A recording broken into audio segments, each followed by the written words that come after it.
Hello সবাইকে, ঈদ মোবারক। অন্যান্য দিনের মতো আমি আবারও আজকে ডিউটি করতে চলে আসলাম। আমি ছোট্ট একটা সুন্দর মিষ্টি মেয়েকে সাজাইলাম বউ, যেটাকে বলা হচ্ছে মানে বাংলা ভাষায় আজকেও আমার ঈদের দিন মানে কামলা দিতে আসতে হইলো। যাই হোক, এই যে এদেরকে সবাইকে সাজানোর পর সবাইকে একটু ভিডিও করে নিলাম। আগে দেখা যায় জিজ্ঞাসা করলাম যে ভিডিও করা যাবে কিনা, বললো যে ঠিক আছে ভিডিও করেন, সমস্যা নাই।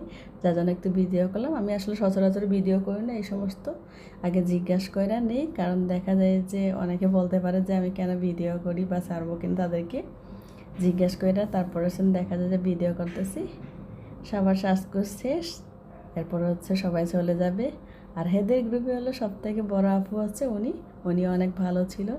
দেখা যায় যে ছবি তোলার কথা বলাতে, ভিডিও করার কথা বলাতে বলছে যে ঠিক আছে ভিডিও করো। আর এদিক দিয়ে বউ সাজানো শেষ, চলে যাচ্ছে। আর আমার ছোট্ট একটা ভিডিও আপনাদের সবার সাথে শেয়ার করা, আর এদিক দিয়ে বুলবুল একটু ছবি তুলে দিতেছে ওনাদেরকে। সবাইকে আল্লাহ হাফেজ, বাই বাই।